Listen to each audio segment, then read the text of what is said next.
Hello, friends. A good take, guys, with me and Heath. We're doing this at the same time as our last episode on The Guardian and its discontents are in the opinion page. This will be sort of like maybe a small EP type thing. But within that, we found an article which was, is the personal, if the personal is political, is it okay to want a spanking? When we went on the article, it seemed to be a sort of earnest attempt to discuss whether the personal beliefs that you may have, i.e. BDSM, domination or something, can be squared with political beliefs that would seem to be antagonistic towards that, i.e. feminism or some kind of emancipatory politics versus the domination type politics. And we're a good take, guys. We like seeing takes every now and then. We did the J.K. Rowling one. There's someone else who weighed in on this, had their own take. We talked about this person relatively recently. It's a fellow Australian of yours, Heath, Aimee Terese. Oh, okay. That mad woman. Yes, so she had a take on something very similar to this. Do you think this will be a good or a bad take before I read it to you? Well, Aimee Terese is known for her, sublime takes. Every take she has is absolutely perfect. So I can't see this, being a bad take at all. Okay, so her take is, this is a tweet. Her tweet has actually been banned, so you can't actually go to the original one. So I found a few, though, which sort of go on a theme and stuff. So her tweet was, and I'll read the whole thing, and then you can tell me what your opinion is if you take on it. Her neoliberal feminists' craven drive to dominate in the boardroom arises from their repressed desire to be dominated in the bedroom. So that's the tweet. What do you think of that take, which seems to be about the personal and political?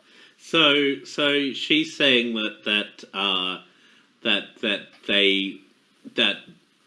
I'm guessing, and you're not going to get a terrible lot of nuance on with one tweet, but my assumption is that she's sort of indicating that women require some sort of domination in their life, and so if they are going out and into the workforce and being dominant within the workforce, that they then require that domination at home in the bedroom. I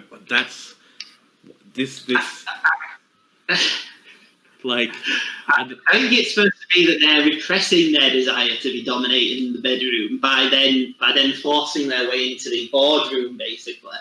So I suppose it's kind of a Freudian analysis where it's, that their sex life is a desire to be dominated that they won't admit. I'm assuming due to, societal pressure, feminism, whatever boogeyman that people want to say.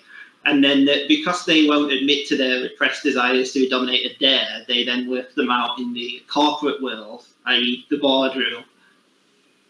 Okay. I'm gonna say this is a bad take. I don't necessarily think that those two things are related at all. I think that there's I don't, I think that this sort of I suppose blanket statement, any sort of general statement about people is obviously going to be a bad take, really. Is that this idea of this is what women want or desire. So all women want or desire this thing, so they act out in different ways to fulfill that desire.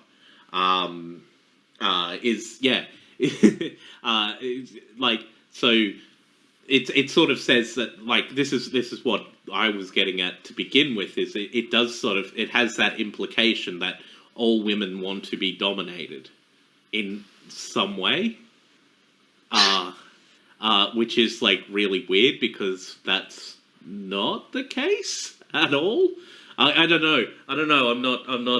I'm not one of those heterosexuals, so I can't really speak to that experience. But from what I understand of speaking to women that I'm friends with, not all of them want to be dominated in the bedroom or the boardroom or at any sort of room at all. Not the parlour. No, definitely. Well, maybe the den. And it's a bit odd now, because it seems to imply that they're repressing their desire. Surely there must be some women in the boardroom who get home and then be dominated in the bedroom. Like, they're not repressing it there, so... Yeah. So, yeah, like, I feel like I, need the words in front of me to, fully, encapsulate, what she's saying, because I'm sort of... I am struggling, and I don't know whether it's I'm struggling to understand what she's getting at, or whether what she's saying is so monumentally stupid that my brain is struggling to make sense of it. I feel like it's the latter, not the former, but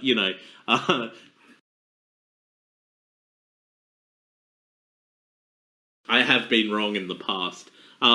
Well, I'll send you it. So if you want, I'll send it on WhatsApp. You can have a look at it. Try and see if you can puzzle it out for a second and see if you can understand it when it's written down. Then. Yeah. All right. Okay. So here's the tweet: neoliberal feminists crave and drive. Oh, crave and drive to dom. Okay. All right. Well, there we go. Did you say I said something else? Yeah. So I thought crave and drive to dominate in the boardroom arises from their repressed desire to be dominated in the bedroom. Okay, what? So neoliberal feminists crave and drive to dominate in the bedroom arises from their repressed desire to be dominated in the bedroom. I don't understand how these two things, link. I feel like, my initial thing was, more,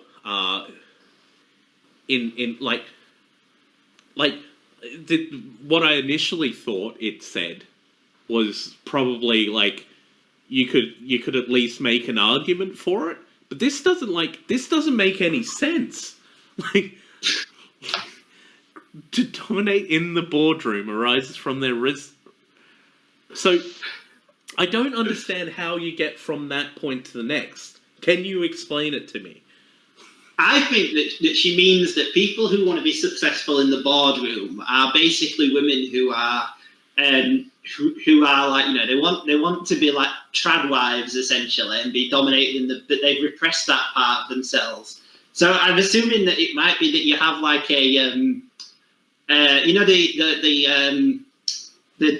the scales basically. You've got a scale basically, and that you could say that it's a continuum of desire to be dominated in one area to the next, and that their desire to be dominate the boardroom has overtipped that because they have completely repressed their desire to be dominated in the bedroom. So they're essentially not getting the domination they want in the bedroom, and they instead get it from the boardroom. But what she's saying here is they're wanting to dominate in the boardroom, and that arises from their repressed desire to be dominated in the bedroom. Normally, if you have a repressed desire, you act out that desire in different ways. So, for example, if you have, so you may be someone who is dominant in real life, but you have a repressed desire to be dominated. So you would normally then do that in the bedroom. Do you get what I'm saying? So you have this with guys who seemingly successful guys that have their life together, blah blah blah, and then they'll go see a dominatrix on the weekend and get whipped and their balls trod on and all that sort of business. This doesn't I can't link how one leads into another if you're sort of talking about how humans actually work. Well, there's another one which you may find equally as perplexing. So I'll send it you on WhatsApp so you can read it, and I'll read it to the audience as well. Okay, so this is the next one. I'll wait for it to go blue on WhatsApp. Okay, so the tweet is: Liberals insist that a child like Greta Thunberg has the autonomy or agency to tour the world agitating for political change. I don't see how they can argue that 12-year-olds are politically mature, yet at the same time lack the capacity to meaningfully engage to sexual activity. Does that Aimee Terese as well? That's Aimee Terese, yeah.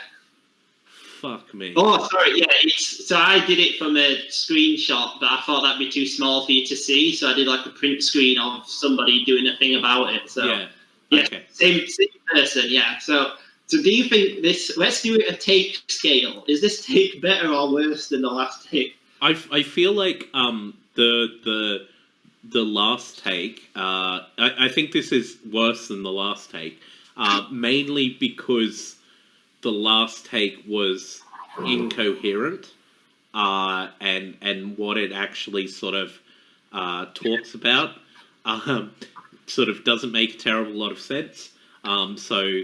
But this one is quite clearly like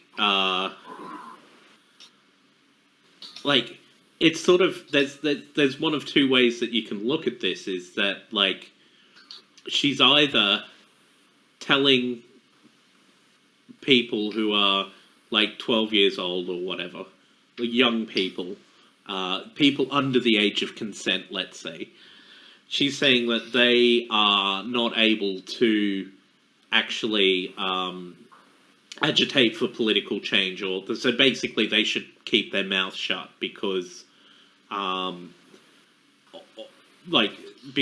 you know they're not mature enough to sort of talk about those things. But the other side of that coin is that she's saying that yes, people who are under the age of consent can actually talk about political change and that sort of thing, but you know we should also be able to fuck them. So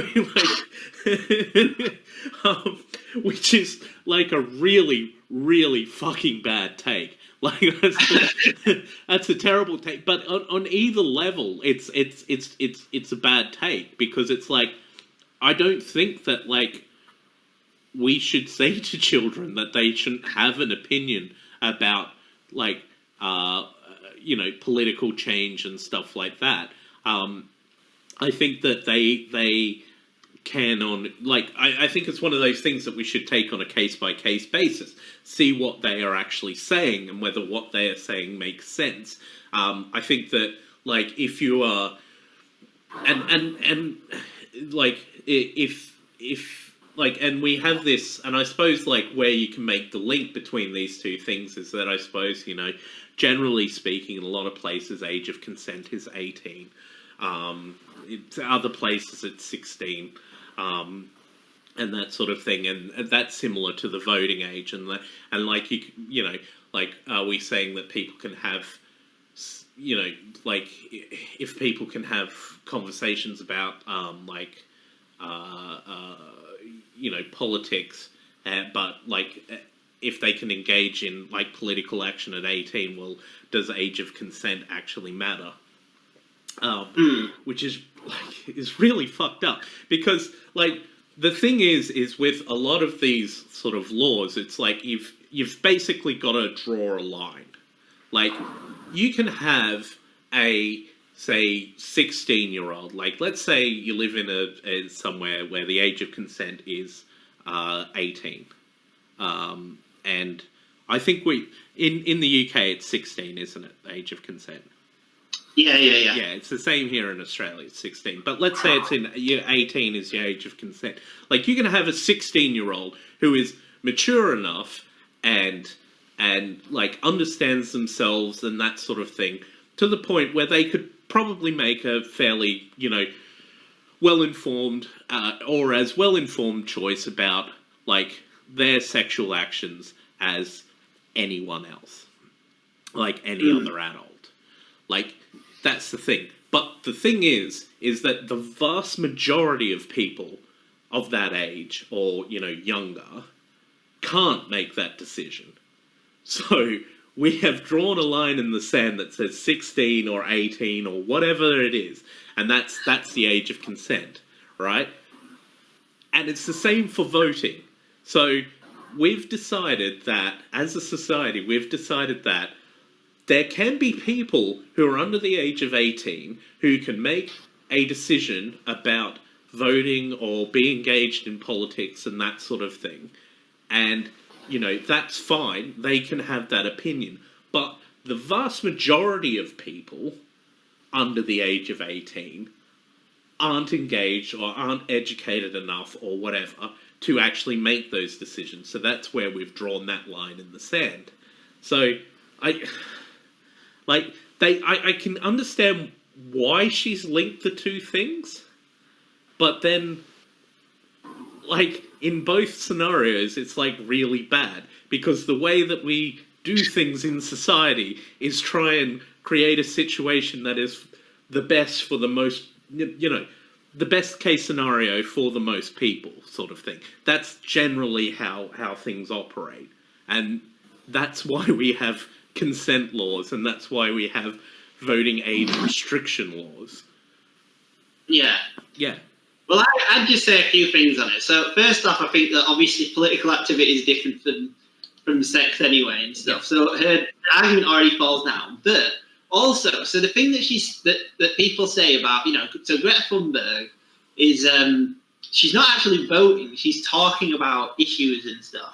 So already on its face of it, it's not comparable, because she's not actually engaging in changing politics directly. She's talking about it. So that would be the comparison would be more similar to sex ed than actually. You know what I mean? It's like it's like you can discuss sex at 12, and I think it's right to discuss sex with like 12-year-olds in sex ed to try and get them, you know, so they don't make mistakes when they're at when they're at the age to actually do it. Like, obviously it's sensible to, you know, get the idea in people's head early, the same way it is to discuss politics with people. Like, there is like young Labour and young Conservative clubs in this country to get people to discuss politics and advocate for it and have opinions before they vote and stuff. And people bring up politics in, like, you know, kids shows and stuff. So already, based on the own logic of it, if you are comparing politics and sex, there already is a linkage there, which is similar already. So on its own face, it falls down and stuff. And also, like, you know, there's people who genuinely think that kids should have more engagement, I think, which is correct. Like, Ralph Nader was talking about how he thinks it'd be better if kids could like do interviews with like politicians more and stuff, because he was saying that they can see through things in a different way in things, because they're not engaged in the system. They can see it from a different point of view because they're outside of it. Like, you know, say you've got an adult, they might be way down, but I don't want to pay as much taxes, so they see things with their perspective because they're engaged in the system. A child might not see that. So yeah, it's just a dumb argument basically that doesn't even make any sense. Yeah, and like, well, with what you were saying as well with children, like, as well, not just that they're not engaged with the system, as they may not necessarily be like engaged with the sort of etiquette of things as well. So they may ask a question that an adult would never ask a politician, because, you know, the etiquette is that you need to be respectful, blah blah blah blah blah. And yeah, but yeah, I think this is this is probably one of like the worst like takes I've ever seen. It's interesting in that it like you can have that discussion about like what should people under a certain age, what should their involvement be in like in political, you know, discussions and stuff like that, and like what like and that, but like linking it specifically to like sexual activity, that's just like, that's obviously like incendiary language to sort of get eyes on what you want to sort of get across. But I think that, again, if we go back to what I was talking about, it doesn't do what you want it to do, which is have people engage with the idea of actually discussing, what children's role is within the political discourse. It just basically goes. It sort of just sort of implies that there's an implication of allowing children under the current consent law age to actually engage in sexual activity. It's very odd. It is very odd. This is actually an interesting. Do you think someone should be banned from Twitter for making this potentially pro-paedophile point? No. It skates very close to what's acceptable in terms of. Yeah. I probably would say no as well, but it's very close to being an argument for pedophilia. Yeah, no, it definitely is. It's sort of that's the thing. As I said before, you can read it one of two ways, and I think that's possibly the only sort of thing that would probably save it. Is that you could make the argument oh no, actually what I meant was that we say that children can't consent to sexual activity, so why would we give them agency in regards to political issues? The opposite. Which again, as I said, in both instances it is a bad take. Because it is saying that and which I think is completely wrong, is that children should have an opinion on politics and that sort of thing. I don't necessarily think children should be able to vote, but mainly because, as I said, the vast majority of them are not educated and informed enough. But again, it's the same thing with adults. I don't necessarily think the vast majority of adults are educated enough to be voting, but it's one of those things where you have to sort of draw a line and go, yep, this is where we say people can do certain actions. Yes. Okay, so that was a galaxy brain bad take. Yeah.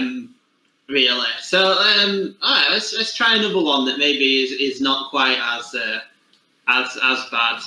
Let me just get. Close that one down. I also apologise to people listening who probably will hear the notifications of the messages coming through. It's keeping it real. This is YouTube verite. All right, so this one, I've just sent it across. Let me know when you've got it, and then I'll start reading it from. Okay, Jesus. So, a real man is sometimes a creep or a perv or rude, but he'll own it. Propagandizing that masculinity is toxic only encourages men to act like passive-aggressive teenage schoolgirls. For lots, in capitals, of women on the left, not dating leftist men is just a matter of basic self-respect. Real man is someone.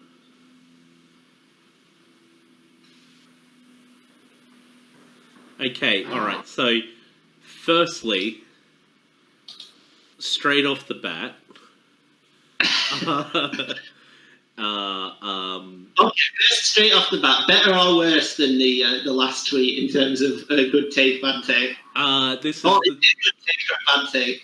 So this is slightly better than the last one. I will say that because she is touching on a a particular issue, which is the but she is also engaging in this as well with this tweet, which is that that there is a sort of a misunderstanding about what toxic masculinity is, and so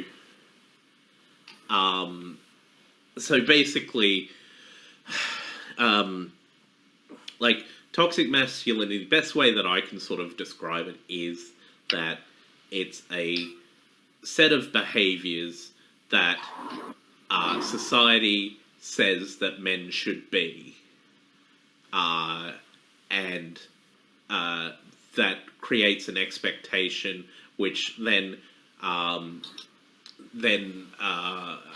creates an expectation for these people which may not necessarily fit with their life and their worldview, but they have to live up to this expectation, so then they engage in behaviours which can be harmful. So, the thing is that being a creep or a perv or being rude aren't actually they aren't actually toxic masculinity behaviors, I suppose. There is no societal expectation for men to be creeps or pervs or rude, right? So, yeah. So this is what I'm saying. However, what she is touching on is that, so she's saying propagandizing that masculinity is toxic only encourages men. So basically, she's saying that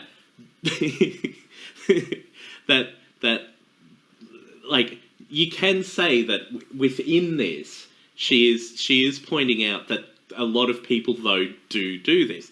That saying being a creep or a perv or rude is actually toxic masculinity. That a lot of people believe that, but that's not what it is. So toxic masculinity is a much bigger thing than what people personally do. It has got to do with society and how men engage with society and what the expectations of society is on us. And in no society is being a creep or a perv or rude something that men should be doing and something that's valorized by society for men. Get what I'm saying? Yes. Yes. Yeah. So this is as I said, it's a slightly better take because it does actually point out, and I imagine that there's probably comments down below that actually sort of, I imagine that I would say about 50-50 if we actually went through the comments of people engaging in the conversation with that those traits are actually considered toxic masculinity, and probably the other 50% going, that's not what toxic masculinity means. So the thing is that for example, okay, so she says it encourages men to act like passive aggressive teenage schoolgirls. So the thing is that sort of yes, aggressiveness is a behavior under toxic masculinity, right? So being aggressive is right. So the thing is that, but what she misses out here is that there's a difference between being aggressive and being assertive. Okay, so being aggressive is being overbearing and sort of threatening towards people, whereas being assertive is actually putting yourself forward and allowing yourself to speak and other people to interact with you, but not actually sort of give any ground. So the thing is with this is that the thing is that the toxically masculine behavior is aggression. And society says that men should be aggressive. The thing is that the next step along that sort of road is not passive aggression. It's being assertive, and that's what basically society wants from people, whether you be a man or a woman. They want people to be assertive, not aggressive. And they also don't want people to be passive-aggressive because that's a bad behaviour. And, you might even say that actually being passive-aggressive is something that would fall under the sort of purview of like toxic femininity, which also exists because it is the opposite side of the coin, which is that there are societal expectations that are put on women, which make women act in ways that are that aren't sort of helpful to them or society, essentially. So there you go. That's my thing. What's your take on this? Well, it seems a bit odd because some of it, as you say, it is a better take because some of it is actually accurate rather than the other two, which is probably the best of the three. But the problem is that she seems to be saying that it's good for men sometimes to be a creeper. She's doing the thing, as you say, that she's saying people are doing, which is misallocating masculinity as toxic. But yeah, it's not masculine to be a creeper, perv, or rude. But the first line, a real man is someone who's sometimes a creeper, perv, or rude, but he'll own it. So yeah, that already is the problem there. She seems to think those are inherently masculine traits, which are good, and that it's, society telling people not to deny that, which is the problem. And yeah, the last bit, for lots of women on the left, not dating leftist men is just a matter of basic self-respect. I feel very attacked at the moment, but yeah, it just seems like a bit of a strange. This one I think is more in the weird category than as bad as the other ones. Yeah, no. I agree. I think that this is like, yeah. I think as well though, like this is what I was sort of getting at with the last one is that like this, I think at least you could have a conversation about like what toxic masculinity is and what are the behaviors of toxic masculinity and sort of engage in that like without it getting sort of weird. Whereas like the other one with the voting and the age of consent stuff, I think that's just going to get weird. And it's sort of I think you can at least sort of look at this and go, okay, so basically what she's trying to say is that there are certain behaviors that men engage in, and essentially what she's saying, a charitable reading of this is that you could say what she's saying is that, men can engage in behaviors which could be considered, toxic masculinity. However, they don't need to go all the way to being completely like passive aggressive. Like, they can sometimes be a creep or a perv or rude.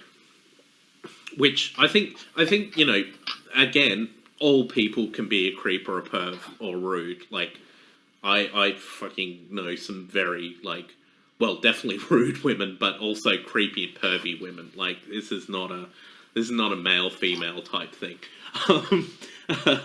But yeah, I think you can at least have that. You can sort of, if you took it as good faith sort of thing, you could say, well, yeah, like as I said, like you need that middle ground between aggression and passive aggression. So that being assertive.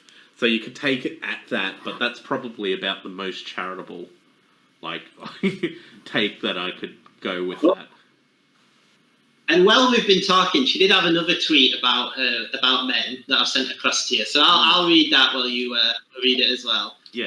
Somebody put instant turn on when men order food for me at restaurants. Somebody else put that. Her response was, same, not because I want him to know what I already like. It's because that move says he's in control and that makes me like whatever he orders. It's the experience in total. It's not about the food. That's so weird. Food domination play.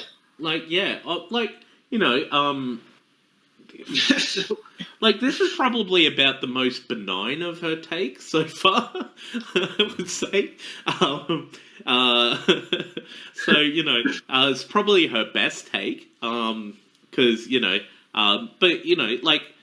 fine. I suppose one of the things, you could say is that probably what makes this a lot better is that she's not actually talking about sort of any societal thing or anything like that. She's just talking about her own experience.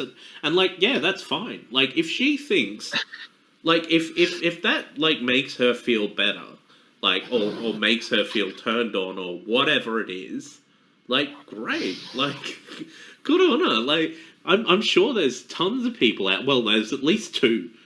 There's her and Anna Chachian, Kachian, whatever.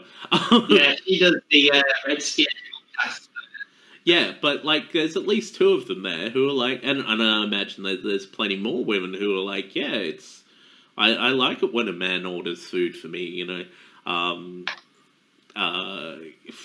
like, you do you. Like, that's, I have no issue with this. Like, and you know, if you want to broadcast that that's like your particular kink, yeah, it's that's just for you to decide. But yeah, I don't actually have any issue with this tweet at all.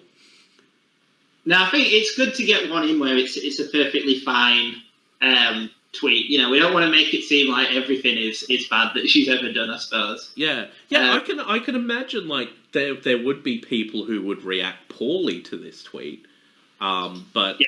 like, I think if people thought she was making a comment on like every man should just order women food, that would be problematic. Yeah, exactly. If she said like, if she then followed this up with, you know, all women should get on board with this, because it would make society better. Yeah, okay, that would be a bad take. But this is just her saying like what her preference is, like when she's like sort of dealing with men, and obviously she has like some sort of she likes, like, based on like the tweets we have talked about, I think, you know, she obviously enjoys, you know, being dominated by a man, and that's fine. Like, I have no, like, I have no issue with her personally, like, liking to be dominated by a man. I think where it sort of crosses the line is when she starts talking about, like, as like with the first one, she was sort of, it was sort of going into the realms of saying that all women should be like this.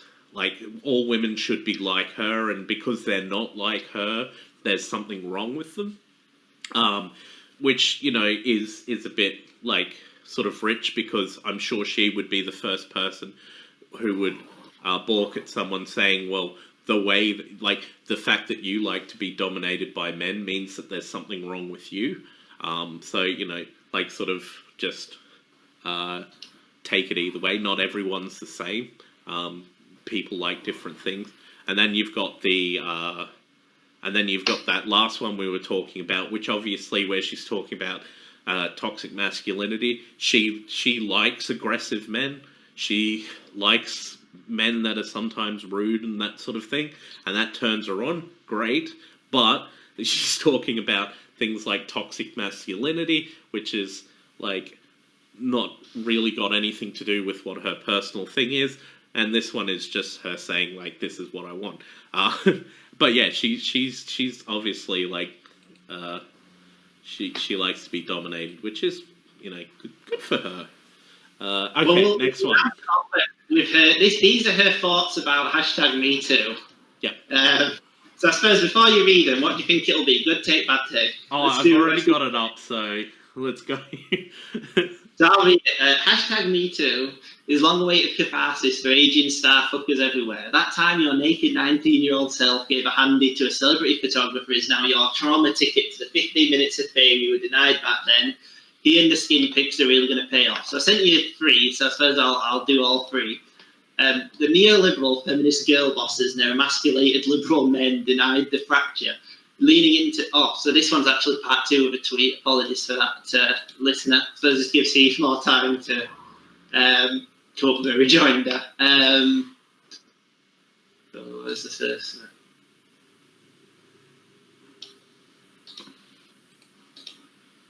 Okay, the historical discourse of our era, hashtag #MeToo prime among them, adopt a patina of sexual moralism that the sex is a mere cloak by which bourgeois ideology propagates and reproduces itself. Discursive gasoline poured on a fire of neoliberal accelerationism, atomization, and alienation.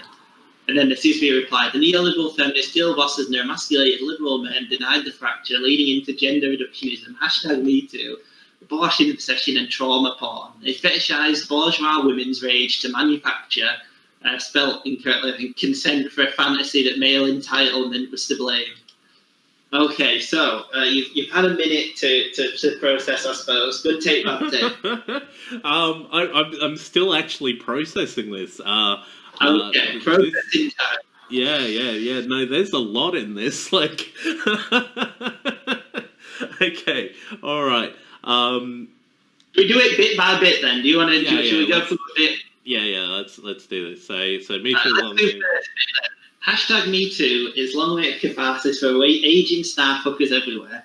That time your naked 19-year-old self gave a handy to a celebrity photographer is now your trauma ticket to the 15 minutes of fame you were denied back then. He and the skin pics are finally going to pay off. Okay, interesting. Like, okay, so this is a sort of, I suppose, misunderstanding of you know, what Me Too is about and that sort of thing. I get what she's saying here. I think that there's like sort of like I think this is a bad take. I don't even. I say sort of like I'm equivocating. No, this is a bad take. So yeah, again, it's a sort of misunderstanding of what the Me Too movement is. Is that like it is about like sort of making people in power, holding people in power accountable for their actions. So taking advantage of people and that sort of thing. And like, I think it's like this sort of, there is this sort of boogeyman, I suppose, that has sort of been invented around it about like people sort of misreporting things or you know, making stuff up or talking about like, you know, like this time, you know, this thing, like and that sort of thing. Like, I think that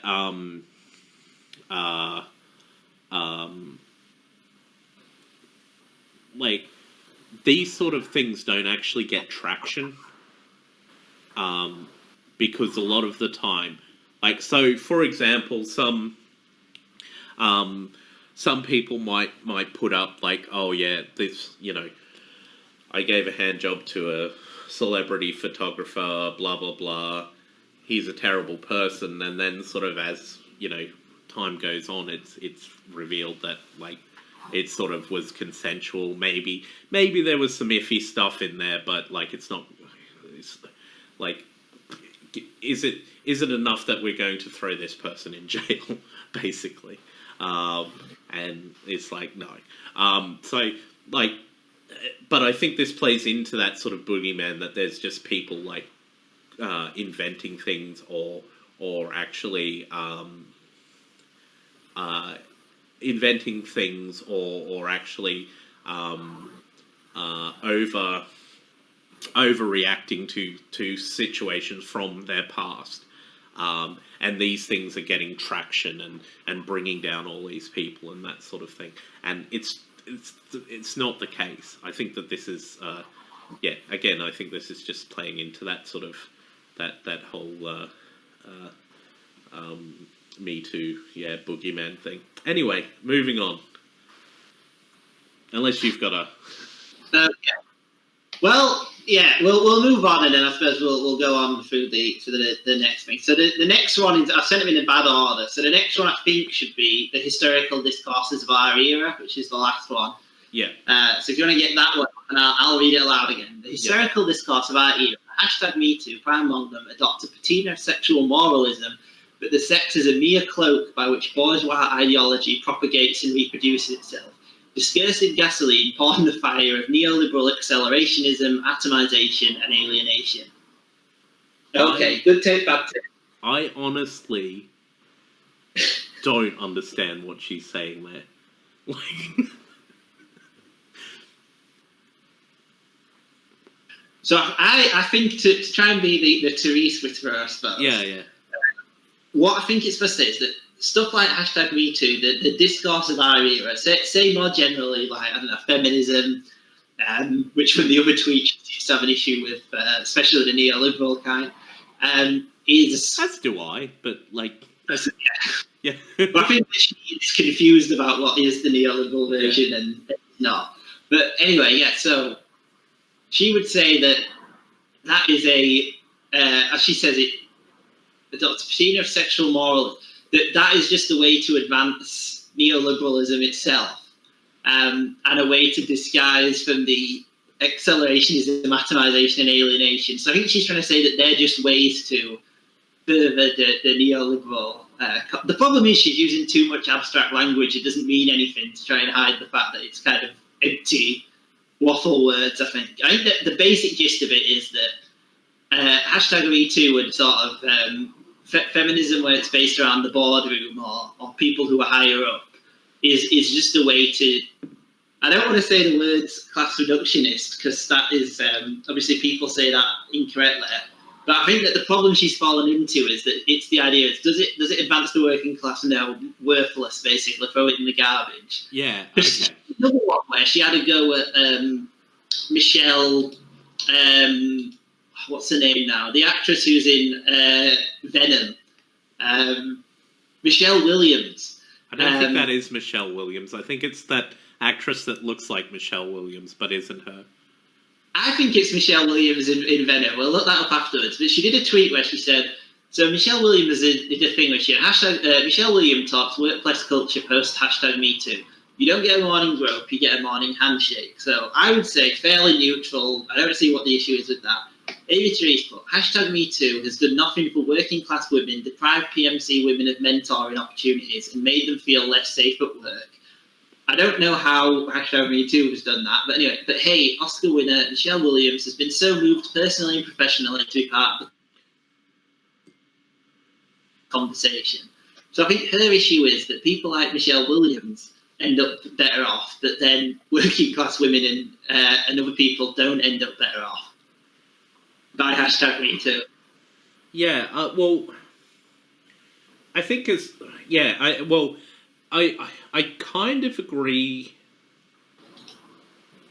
Well, no, I don't agree with her. Okay, so I think the public face, let's say the public face, or the things that get the most attention in regards to like Me Too, definitely are more centered around sort of middle class and that sort of thing, people, and that there's and so yes, I can understand why she has that view, but the thing is that the trickle down effect of that is that, and it's interesting I'm using trickle down, but it in certain circumstances trickle down actually works, the I suppose knock-on effect of that. Let's use knock-on rather than trickle down. The knock-on effect. We're not the Milton Friedman podcast now. But yeah, the knock-on effect of it is that that because these powerful men are being held accountable for their actions, other men in the workplace which engage in similar behavior at varying levels are basically changing their behavior because of this. And to say that Me Too doesn't have a positive impact on working class women is fucking ridiculous. Because it clearly does. And by the way, Michelle Williams was in Venom. Yeah. Anyway. The real problem of our time has been solved. So But no, this idea that the Me Too movement actually didn't. It doesn't help the working class is a ridiculous idea.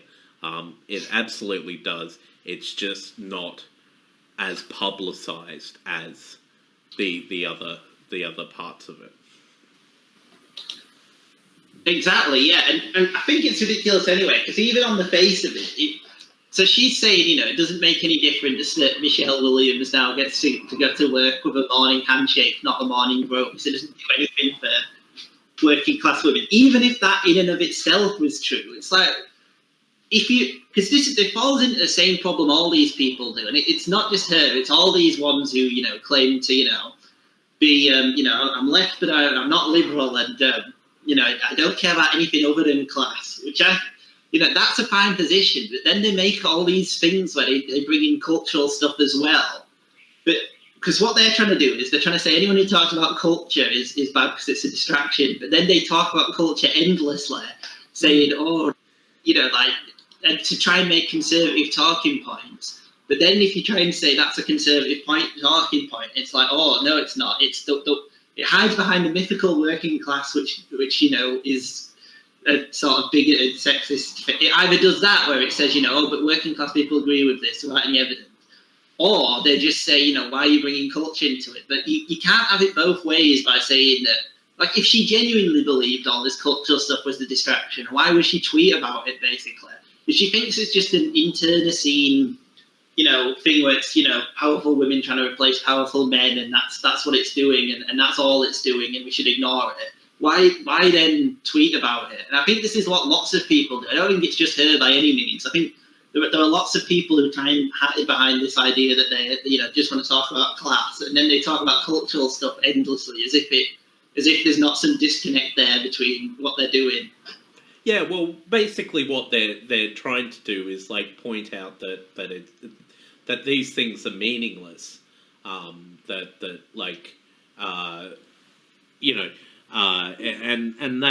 that's basically what she's getting at in that tweet about, like, she gets a morning handshake rather than a morning grope. Is that, like, these sort of things don't affect Michelle Williams, like, material existence. But what it ignores is that, like, for example, let's say she works on a movie, and basically she gets groped on a movie and that sort of thing, and then she gets groped, and basically then the next role that comes up for her is with that, like, same director or same producer or something like that. Now, if she feels uncomfortable in her workplace, she's less likely to take that. So that then does actually affect her material conditions. It's not as simple, and it's the same with lots of, like, working class women, is that, some of them, and also men as well, it happens with men, is that, there is an environment that is created where people don't feel comfortable at work, and this affects their material conditions.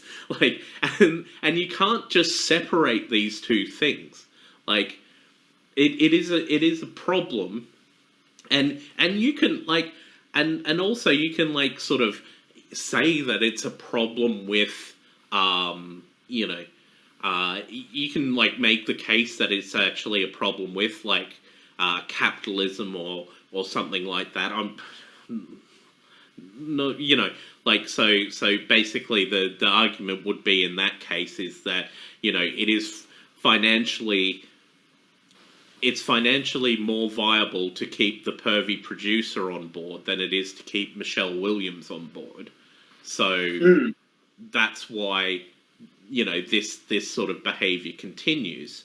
And you can sort of say the same thing, for some working class person who, some lady who works in a factory, I don't know, stacking cans or something like that. So, you know, working on a line, and her supervisor, you know, feels her up and that sort of thing. Like, it may be for that business more financially advantageous for them to keep the supervisor on than this woman, because she can be, you know, her labor is less skilled, so she can be replaced more easily than the supervisor. So you can sort of make that, sort of thing. I don't necessarily think that's correct. I don't think that's like necessarily like a correct analysis of like, you know, where the problem lies with this sort of thing. I don't think this is necessarily just a solely like material issue. I think it is got a lot to do with, like, you know, like the way that society has been. Like, it is a sort of, I suppose, hangover from, you know, before, like, things like sexual harassment laws existed and stuff like that. And there's also, like, elements of, like, you know, male domination in the workplace and stuff like that. So, like, there's all this stuff that is actually, like, cultural and that exists, that we need to address, to ensure that, like, people at all levels, you know, if we're not dismantling capitalism, at the very least we should make sure that people, no matter who they are, feel safe when they go to work. And I think that personally should be the take that these people should have. That, you know, while you may think that this, you know, middle class or upper middle class person or whatever, or this extremely rich person, like, they're still someone who sort of goes out and does work. They make more money, but regardless of that, they should still feel safe at work. Yeah. Yeah, well, she seems to be, though, in the... So I'll read the tweet again about Michelle Williams. So, #MeToo is the nothing for working class women, which we've already talked about. Then she put deprived PMC women, so professional managerial class women, mentoring opportunities and made them feel less safe at work. I don't understand how she thinks that #MeToo has made PMC women less safe at work.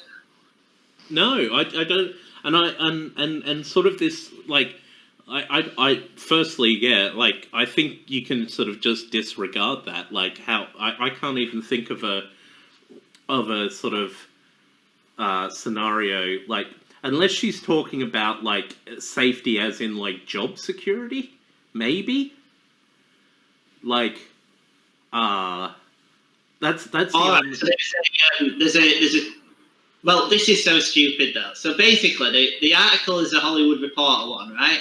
Yeah. And then underneath it, this Aimee Terese has done there's like another article. Fear of sexual harassment accusations is having real impact on mentoring opportunities. Many men in today's workplace are afraid of being pegged as a harasser, and they are willing to reduce interaction to avoid the label. And then it's in this is something Aimee Terese has put in red lines, basically.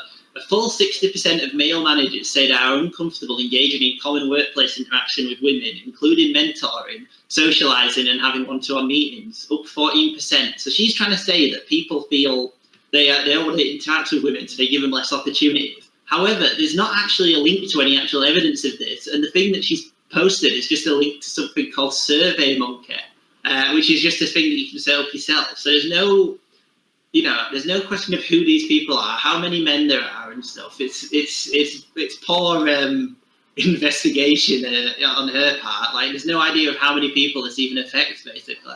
Mm. Yeah. Well, again, I think that, like, I do think that, like, you know, potentially there has been, like, a sort of, I will say that there has been a sort of,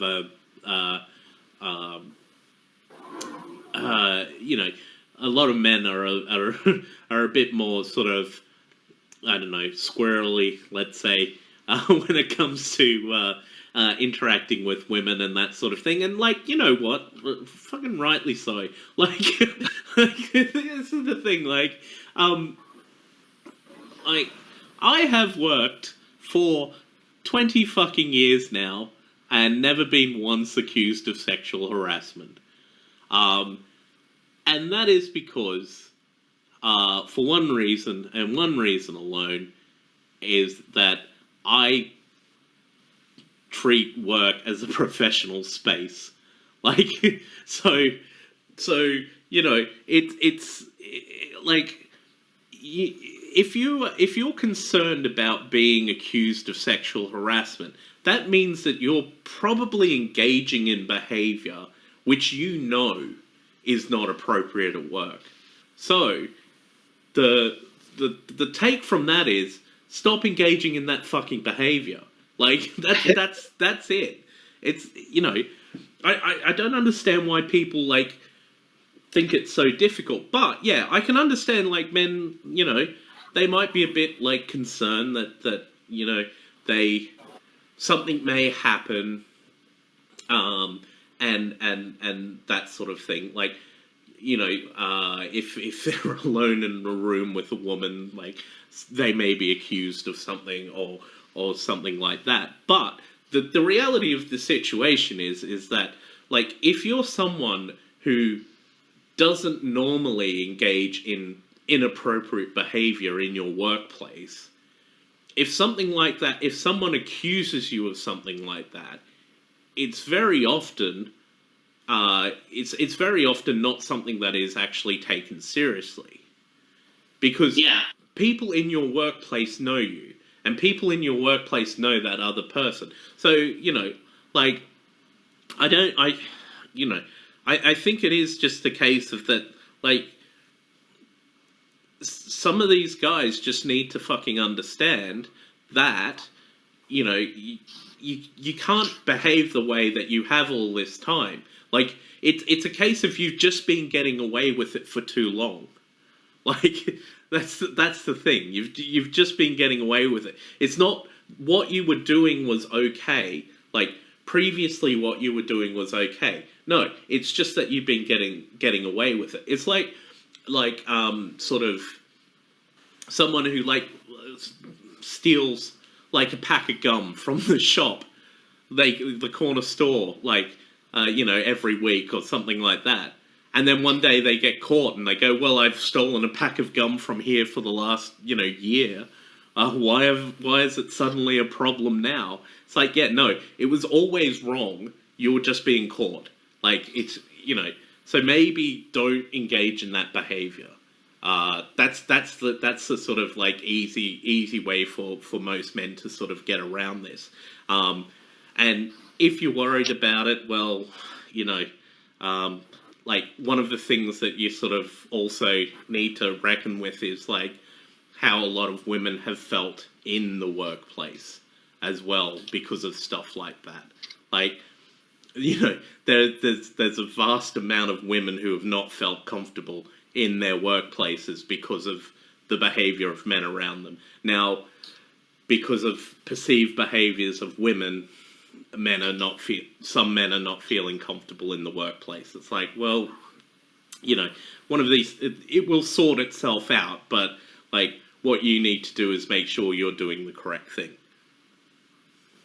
And the thing is, and all though, at a workplace, if you were accused, you'd still need to have evidence. People think it's like Twitter or something, where, you know, it's all a discursive thing where there's no backup to it. This is why people get scared, or like why Aimee Terese might defend, you know, it's bad to accuse it. There's, like, if you were actually at work, you would still need some evidence to be fired. Someone couldn't just say, oh, they did this and then get you fired, basically. You'd be able to sue them if not and stuff. It's not the same thing at all. This. So I think we've got her ideas on Me Too.